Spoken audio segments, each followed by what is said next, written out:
എല്ലാവർക്കും നമസ്കാരം. ആത്മീയം ജഗന്നാഥനിലൂടെ മുരുകൻ്റെ ശബ്ദം എന്ന ചാനലിലേക്ക് സ്വാഗതം. ഈ വീഡിയോയിൽ കുമാരികാണ്ഡത്തെക്കുറിച്ചാണ് പറയുന്നത്. നമ്മുടെ ഭാരതീയ സംസ്കാരത്തിലും പ്രത്യേകിച്ച് തമിഴ് പാരമ്പര്യത്തിലും ഏറെ രഹസ്യമായി പറയപ്പെടുന്ന ഒരു പുരാതന ഭൂഖണ്ഡമാണ് കുമാരികണ്ഡം. ഇന്നത്തെ ഇന്ത്യയുടെ തെക്ക് ഭാഗത്തും ശ്രീലങ്കയുടെ താഴെയുമായി വ്യാപിച്ചിരുന്നുവെന്നാണ് ഇതിനെക്കുറിച്ചുള്ള വിശ്വാസം. അനേകം പുരാതന ഗ്രന്ഥങ്ങളും പുരാണ കഥകളും ജനവിശ്വാസങ്ങളും ഈ നഷ്ടപ്പെട്ട ഭൂഖണ്ഡത്തെക്കുറിച്ച് സൂചനകൾ നൽകുന്നുണ്ട്.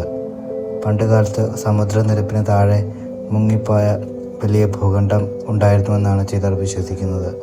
ഈ ഭൂഖണ്ഡത്തെയാണ് തമിഴ് പാരമ്പര്യത്തിൽ കുമാരികണ്ഡം എന്നും പാശ്ചാത്യ ഗവേഷകർ ലെമൂറിയ എന്നും വിളിക്കുന്നത്.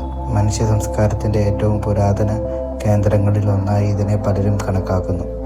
തമിഴ് സാഹിത്യങ്ങളിൽ, പ്രത്യേകിച്ച് സംഘകാല ഗ്രന്ഥങ്ങളിൽ കടലിൽ മുങ്ങിപ്പോയ നഗരങ്ങളും രാജ്യങ്ങളും ഇവയെക്കുറിച്ചുള്ള വിവരങ്ങൾ കാണാം.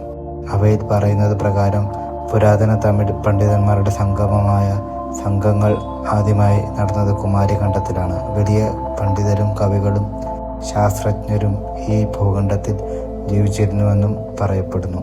ഈ ഭൂഖണ്ഡം വളരെ സമൃദ്ധമായ ഒരു നാഗരികതയുടെ കേന്ദ്രമായിരുന്നുവെന്നാണ് ചില ഗവേഷകരുടെ അഭിപ്രായം. ശാസ്ത്രം, വൈദ്യശാസ്ത്രം, ജ്യോതിശാസ്ത്രം, ആത്മീയത തുടങ്ങിയ മേഖലകളിൽ വലിയ അറിവ് അവിടുത്തെ ജനങ്ങൾക്ക് ഉണ്ടായിരുന്നുവെന്ന് പല കഥകളും സൂചിപ്പിക്കുന്നു.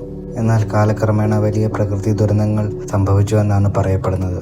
ഭൂകമ്പങ്ങൾ, അഗ്നിപർവ്വത സ്ഫോടനങ്ങൾ, സമുദ്രനിരപ്പിന്റെ ഉയർച്ച എന്നിവ കാരണം ആ മഹാഭൂഖണ്ഡം പതുക്കെ കടലിൽ മുങ്ങിപ്പോയി എന്നാണ് വിശ്വാസം. അതിനുശേഷം അവിടെ ജീവിച്ചിരുന്ന ജനങ്ങൾ ലോകത്തിന്റെ പല ഭാഗങ്ങളിലേക്കും കുടിയേറി എന്നും കരുതുന്നു. കുമാരികണ്ഡത്തെക്കുറിച്ച് പറയുമ്പോൾ പലരും ഇതിനെ ഒരു പുരാണ കഥയായി മാത്രം കാണുന്നു.